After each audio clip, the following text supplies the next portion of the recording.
이번 영상에서는 자주 사용하는 의사결정 기법에 대해 알아보도록 하겠습니다. 계속해서 경영학개론 강의 영상을 받아보실 분은 지금 구독해 주시기 바랍니다. 기업에서 의사결정을 할 때 사용되는 의사결정 기법은 매우 다양합니다. 그러나 다양한 기법들이 의사결정의 모든 상황에 적합한 것은 아닙니다. 의사결정에 동원되는 자료나 변수, 상황, 주변 환경, 기업의 특성에 따라 각기 다른 의사결정 기법을 사용해야 합니다. 조직에서 자주 사용하게 되는 의사결정 기법 몇 가지를 살펴보도록 하겠습니다. 먼저 첫 번째로 델파이 기법입니다. 델파이 기법은 1960년 미국 랜드 연구소의 헬머가 개발한 의사결정 기법으로 관련 분야의 전문적인 지식과 능력을 갖춘 전문가들의 의견을 종합하여 의사결정을 하는 기법입니다. 1차적으로 우선 복수의 전문가들로 패널을 구성합니다. 패널의 각 구성원들은 서로가 어떤 사람인지 모르도록 익명을 유지하는 것이 바람직합니다. 다음으로 해결하고자 하는 문제에 대하여 패널의 전문가들에게 우편이나 이메일을 통해 각각 독립적으로 그들의 의견을 묻고 수집합니다. 그 다음 수집된 의견을 요약하고 압축하여 전문가들에게 다시 보내고 받는 과정을 통해 반복적으로 압축해 나갑니다.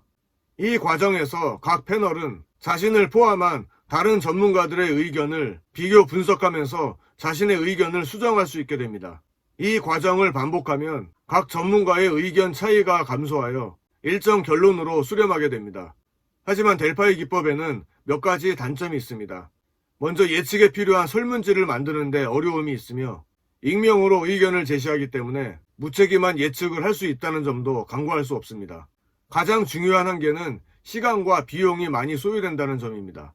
특히 여러 사람의 의견을 취합하는 과정에서 패널에 속한 전문가가 자기 분야나 관점에 있어서 자부심과 확신이 강한 사람이라면 자신과 다른 관점을 가진 전문가들의 의견을 접했을 때 쉽게 물러서려 하지는 않기 때문에 합의에 이르는 과정이 상당히 오래 걸릴 수 있습니다. 두 번째 기법으로 시나리오 기법입니다. 시나리오 기법 역시 랜드 연구소에서 처음 고안되었지만 이후 많은 미래학자나 미래 예측 전문가들에 의해 정교해졌습니다. 시나리오 기법은 미래의 불확실한 기술, 사회, 문화, 경제, 정치적 환경을 고려하여 기업이 달성하고자 하는 전략적인 문제를 해결하여 대응하고자 하는 기법입니다. 즉 미래에 나타날 가능성이 있는 여러 가지 시나리오를 구상해 각각의 전개 과정을 추정하는 기법입니다. 따라서 미래의 환경 변화에 대한 가설을 설정한 후 실제 상황의 변화에 따라 전략을 탄력적으로 수정하고 보완해 갈 수 있습니다. 쉽게 말해 미래에 닥쳐올 환경과 자기 기업의 미래 모습을 예측하고 사전에 준비해야 할 계획이나 전략을 역으로 예측하여 준비해 나가는 기법입니다. 예를 들어 미래의 계획이나 의사결정을 할 때 소비자의 가치관이나 의식의 변화 추이, 기술의 변화, 자원시장의 변화, 정보기술의 변화를 사전에 예측하고 이에 대한 준비로서 현재 상황에서 우리 기업이 해야 하는 준비나 전략을 예상하여 계획을 수립하는 것입니다.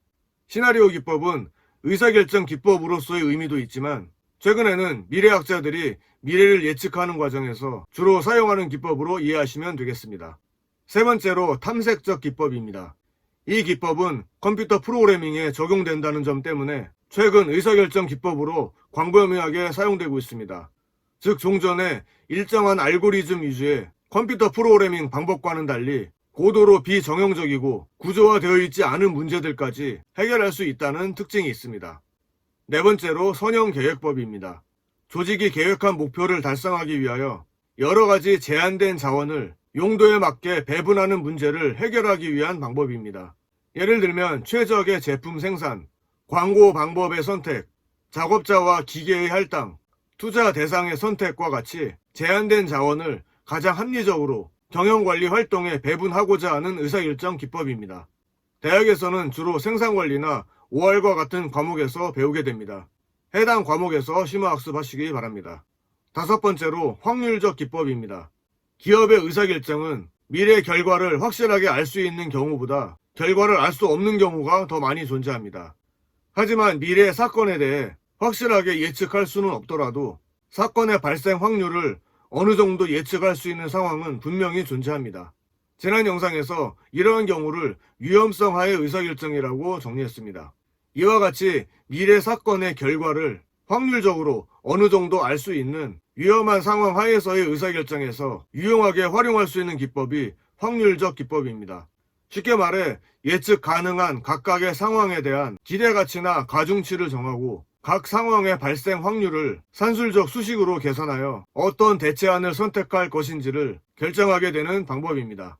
여섯 번째로 브레인스토밍입니다. 1938년 알렉스 오스본이 개발한 기법으로서 여러 사람의 다양하고 자유로운 생각을 바탕으로 창의적인 아이디어를 얻고자 할 때 많이 사용되는 기법입니다.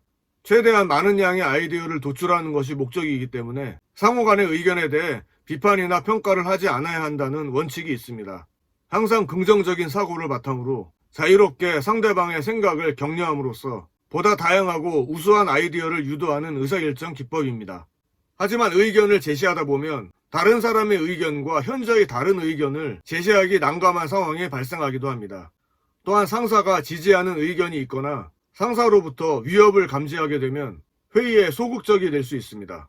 가장 큰 한계점은 자기 의견을 적극적으로 주장하는 사람의 의견이 소극적인 사람의 우수한 아이디어를 지배할 수 있다는 점입니다. 이러한 한계를 어느 정도 보완할 수 있는 방법이 브레인라이팅입니다. 브레인라이팅은 자신의 의견을 종이에 써서 공유하는 방식입니다. 이 방법은 635 기법이라고도 하는데 6명의 사람이 각각 3개의 의견을 5분 내에 써서 옆 사람에게 돌리는 방식을 반복함으로써 다량의 의견을 도출하는 방법입니다. 아무래도 브레인스토밍은 개인의 성격상 여러 사람들에게 자신의 의견을 강력하게 피력하는 것에 익숙하지 않은 사람들에게는 상당히 부담이 되는 방법입니다. 이러한 한계를 보완하기 위한 방법이라고 보시면 되겠습니다.